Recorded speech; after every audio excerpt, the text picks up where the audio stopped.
Kamusta kayo mga katikalon? Ah, sa video na ito, tuturuan ko kayo kung paano mag-edit ng ating bagong Microtech template para sa mga naka-voucher type.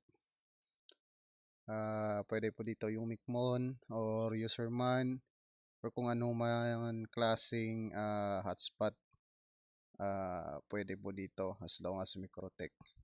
So, ang theme na uh, inedit natin is galing po ito sa Indonesia, I think, na ina-upload sa GitHub.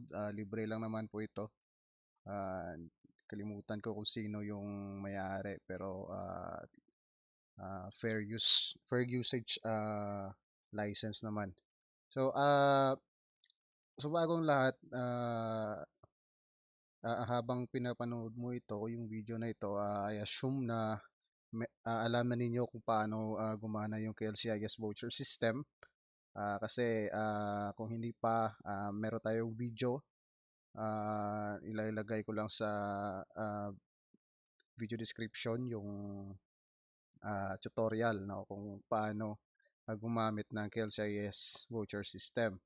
I also assume na marunong na kayong mag-upload ng voucher code sa inyong KLCIS account.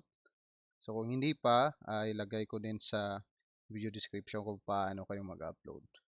At yung mga baguhan na nanonood ng video na ito, medyo hindi nyo ito ma-catch up siguro kasi ang aking tutorial na gagawin is for editing lang ng hotspot template. Kasi meron tayong napakagandang template dito, parang 7-Eleven, no, na hotspot. Napakaganda, napakaangas, oh. Ganda, may splash screen pa. So yung ginagamit ko pang generate is ang Micmon. Siguro depende sa inyo kung anong software ang pwede nyong gamitin sa pag-generate ng voucher code. Alam nyo na yan, no? Marunong na kayo. So kung ilagay ko lang sa video description yung mga kailangan, pero ngayon ang focus ko lang is kung paano natin i-edit yung hotspot template. Okay, so una-una yung gagawin natin is bigay ako ng overview kung ano yung itsura, no, yung interface ng free hotspot template natin.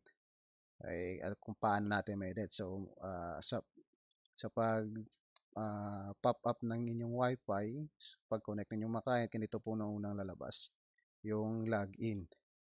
So, meron tayong logo dito. Pwede nyo po itong palitan mamaya. So, click lang yung top login. At ito na po, bubungad na po yung content ng ating hotspot. So, meron kayong option if gusto po ninyong i-edit yon na walang modal sa simula, pwede din. Ituruan ko kayo. So, ito yung overview. Naglagay po tayo dito ng buy voucher. Napakaangas kasi parang parang legit na talaga na voucher store. So, pag click natin ng buy voucher, lalabas po yung voucher shop. Ito. So, tandaan po natin mamaya sa ating pag-edit na yung link ng voucher shop na to is ito po, yung vouchershop.html. So, ibig sabihin, ito lang po yung gagalawin natin saka yung login.html. The rest, kayo na pong bahala. Ang tatandaan nyo na, siguro marunong din kayo na mag-edit-edit nito. Kung hindi masyadong gets, i-right click nyo lang saka inspect element at hanapin nyo kung saang parte ng code yung gusto nyong i-edit. Ganyan lang pong technique, no, kung hindi kayo marunong. Halimbawa, ganito, kung paano ninyo i-edit ito, yung title, right click nyo lang, inspect element. Yun, makikita nyo na kung saang parte ng code ninyo mahanap ito. So, pwede nyo ma-search saka ma-edit. So, ano pa? Ano pa yung next feature? Ito. Meron siyang menu para sa mga voucher agent. So, if meron kayong ang inyong mga voucher codes, nilalagay nyo sa mga sari-sari store or kung saan lupalop man ng mga location, pwede po ninyong ilagay dito, no? Edit nyo lang ito. Kung sinong pangalan ng sinong tao na hahanapin nila, saan yung address, contact number, ah, dyan. Pwede nyo ilagay yung mga data. So, may edit nyo yan sa agent.html. Okay? So, itong kabuuan ng hotspot folder, ito yon agent.html. Yan, dyan kayo mag-edit. Ano pa? Ito, yung contact. So, yung contact number ninyo, pwede nyo i-promote yung Facebook page nyo, YouTube. I-edit nyo lang to. Kayo na bahala. Tatandaan nyo na eh. So, ito, contact.html. Dito kayo mag-edit sa contact.html. Ito. So, ano pa? Ito, yung frequently asked question. FAQ. Hindi ko ito inedit kasi nga nakadepende na sa inyo kung anong gusto niyo ilagay dito. Halimbawa, maglagay kayo ng instruction kung paano bumili ng voucher code, maglagay kayo ng instruction kung anong gagawin ng inyong mga client kung sakaling nawala yung kanilang oras.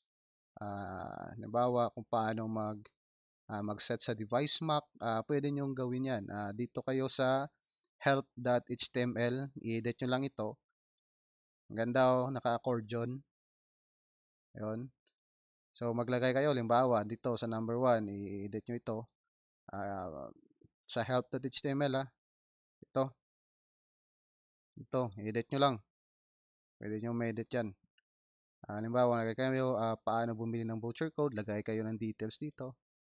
Halimbawa, dito sa number 2, lagay kayo ng ano ang gagawin kung nawala yung oras. Okay. Number 3, halimbawa dito, paano mag-set sa device map, pwede din. At ito, maglagay kayo ng, depende sa inyo kung anong trip nyo dito. Halimbawa mga details ng inyong system, pwede nyo ilagay dyan. Pwede kayo mag-advertise gusto nyo. So, yun lang. So, dalawang HTML file lang ipapakita ko na ating gagalawin. Kasi parang yan lang naman na yung importante. The rest is depende na sa inyo. I-edit nyo lang ito. So, ang uno natin gagalawin itong promo rates ito. So para mahanap niyo yung promo rates, kopyahin nyo lang ito, yung text. Tapos saka i-open natin yung login.html. Ito yon. I-download nyo ito mamaya, no? Ilagay ko ang link sa video description. Ito, login.html. Gamit ang inyong paboritong text editor. Ako ginagamit ko VS Code, minsan Notepad++. So, i-search lang natin yung promo rates. Control F lang, paste natin promo rates. O, ito.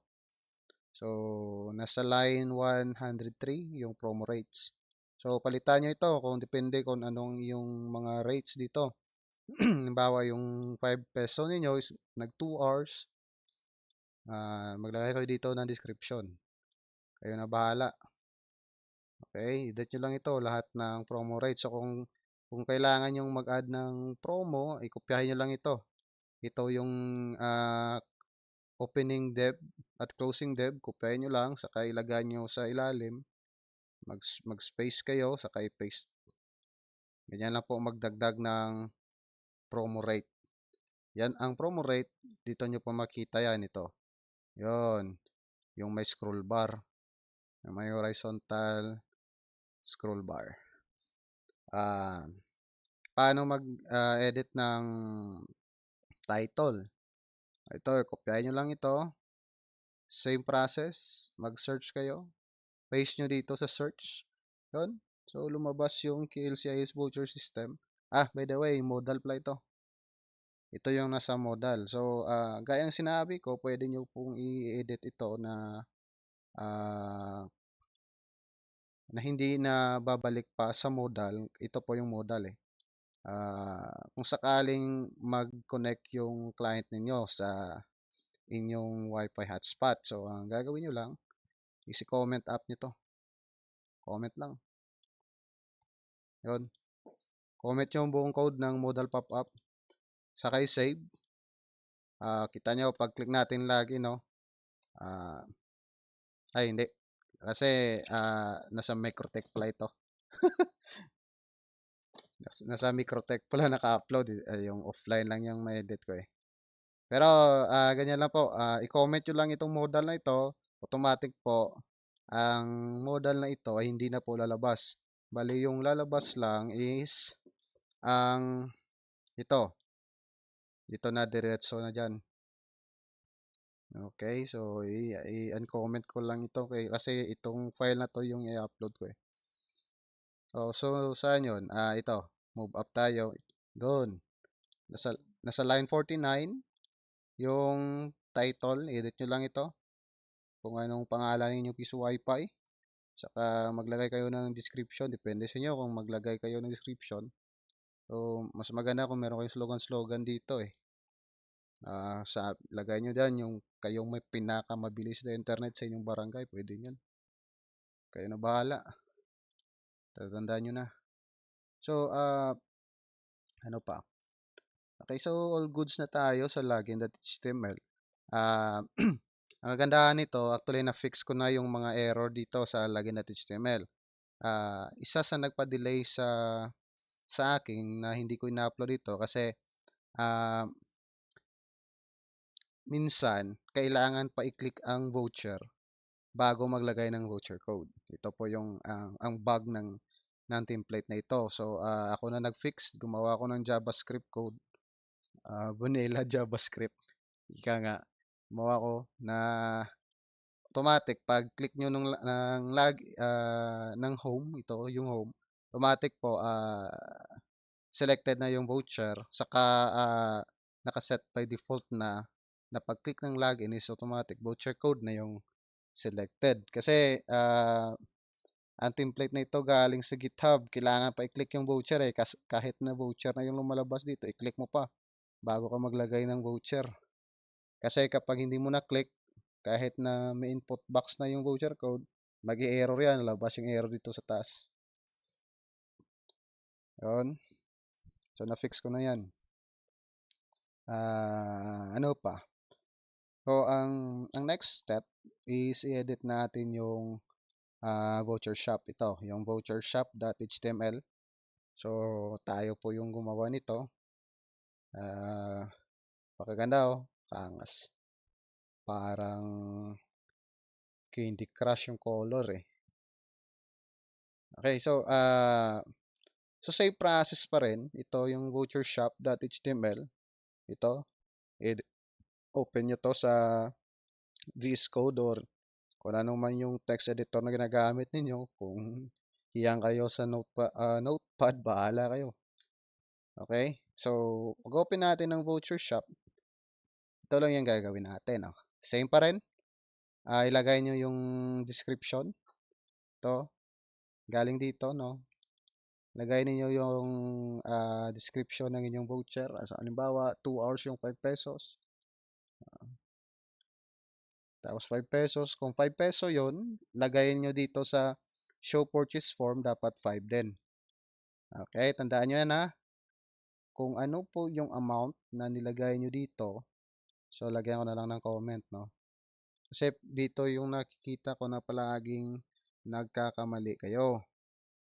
Kasi hindi ninyo ini-edit yung show purchase form.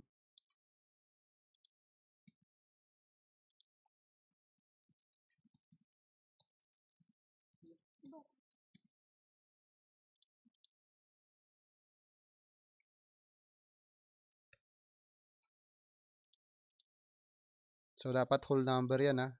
Walang decimal point. So, kung 5, 5 dito, halimbawa 5, 5 din lagay. So, 10, 10 din ang ilagay. So, yun lang. Halimbawa, 25 dito, 25 din ilagay nyo. So, kung kailangan nyo magdagdag, simple lang yan. Ang gagawin niyo is kopyahin nyo lang ito, ang buong dev. Ito, yung buong member card. Ito yon. Kopyahin nyo lang, saka magdagdag kayo. Ito, paste nyo lang. So, pwede kayo magdagdag ng another promo rate. So, depende na sa inyo yan. So, ang final step is ang paglagay ng KLCIS API key. Ito yon dito sa ilalim, no? Same dito pa rin sa vouchershop.html. So, ako na yung source code na ginagamit natin. Universal ito sa lahat, no? Redundant na, universal na lahat pa. Universal ito sa Piso Wi-Fi systems na in-upload ko na mga tutorial, except sa embedded version, kasi yung embedded version hindi na yun gumagamit ng ganito, ng meron pang modal sa phone number. Automatic ang phone number is naka-embed na, kagaya ng Adobe Soft embedded, kagaya ng Wi-Fi 5 embedded, kagaya ng Wi-Fi embedded, yon. At sa TP-Link, UMADA, mga embedded versions yun. Hindi na kailangan ng ganito pa.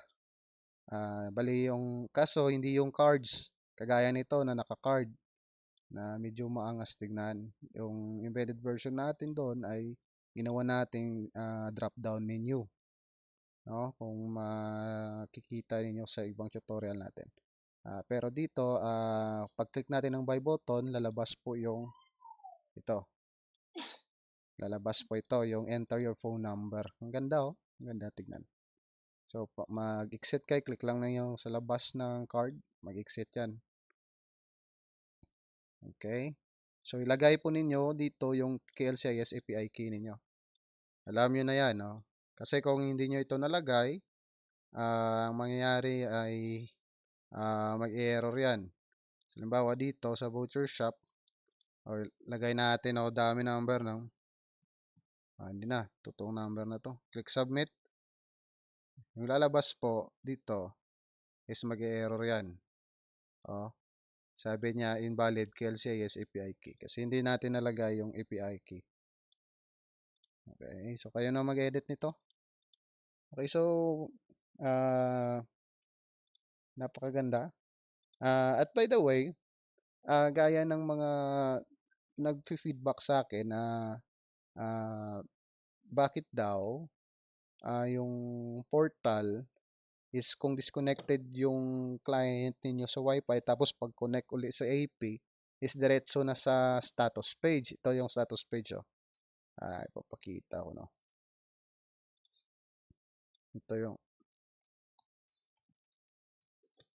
Ito yung status page. Ito, magre-redirect. Ito yon. Bakit daw ito lang ang lumalabas? So, lumalabas yan kasi naka-enable yung cookies. So, kung gusto niyo na pagka-disconnect niya sa Wi-Fi is automatic na babalik doon sa homepage. Babalik sa homepage. Pagka-disconnect or pagka-log out, gaya nito, bumalik sa homepage.